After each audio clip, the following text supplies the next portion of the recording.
जहाँ तक बिहार चुनाव की बात है तो हम लोगों ने पूरे चुनाव प्रचार में जो देखा कि बिहार में जबरदस्त बदलाव का संकल्प और एक गुस्से का विस्फोट, ऐसा लोगों का आक्रोश हमने पहले कभी नहीं देखा किसी चुनाव में।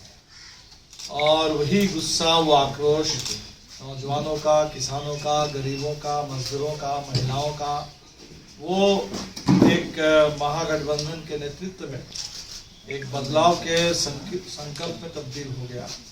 और मुझे पूरा भरोसा है कि बहुत स्पष्ट, बहुत साफ, बहुत निर्णायक जनादेश एनडीए के खिलाफ महागठबंधन के पक्ष में इस बार आने वाला है।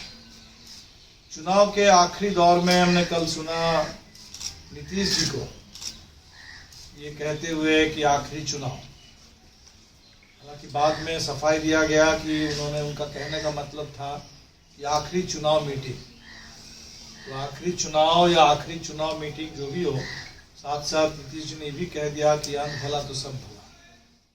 या वो अगर अपने 15 साल के राज के बारे में अगर बोल रहे हैं कि अंत भला तो सब भला, इसका मतलब अभी तक उनका 15 साल का शासन भी ठीक नहीं रहा। तो कुल मिलाकर के नीतीश जी ने जो कह दिया, मैं समझता हूँ बात तो निकल गई है, ये बात वापस नहीं आएगी। और वो बहुत कुछ कह गए नीतीश जी अपने इस एक वाक्य के जरिए। और जहाँ तक बिहार की बात है तो बिहार ने तो तय ही कर लिया कि ये नीतीश जी का आखिरी चुनाव है। ये नीतीश जी को कहना नहीं पड़ेगा, ये आखिरी चुनाव है, इस सरकार का विदाई तय है। आपने देखा कि मोदी जी ने भी एक चिट्ठी लिख डाली बिहार के मतदाताओं के नाम, और पूरे चुनाव में मोदी जी कभी कुछ कोई किस पर वो बोल रहे हैं। वाल्मीकि नगर में आकर के हमने सुना मोदी जी बोल रहे थे कि कश्मीर के भाइयों और बहनों से कि कश्मीर को भ्रष्टाचार मुक्त कराएंगे।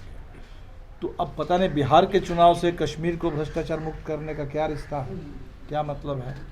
तो बातों में तो कहीं कोई दिखाई नहीं कि किसी तरीके की कोई कंसिस्टेंसी है। और अंत आते आते जहां उन्होंने कहा जय श्री राम से लेकर के जिस तरीके से पूरे सीमांचल के इलाके को लेकर के उन्होंने टिप्पणी की, वो बहुत ही गलत। और पूरे बिहार के चुनाव में एक तरीके से फिर अंत तक कोशिश इन्होंने की कि हिंदू मुस्लिम का मुद्दा बने, सांप्रदायिकता का मुद्दा बने। तो कुल मिलाकर के फिर नीतीश जी भी कह रहे हैं कि एनआरसी और एनपीआर के मामले में उन्होंने कुछ सफाई देने की कोशिश की। तो मुझे लगता है कि नीतीश जी अब सफाई नहीं दे सकते, क्योंकि पूरे बिहार में लोगों को ये मालूम है कि नीतीश जी पिछले 15 साल से या उससे भी पहले से दरअसल भारतीय जनता पार्टी के ही एक चेहरे के रूप में, उसी के एक उसकी जो राजनीति है उस राजनीति को बढ़ाने वाले एक नेता के रूप में नीतीश जी ने काम किया। और संसद में भी आपके चाहे एनआरसी एनपीआर का मुद्दा हो, सीएए का मुद्दा हो, इन सभी सवालों पर इन्होंने भारतीय जनता पार्टी का साथ देने का काम किया।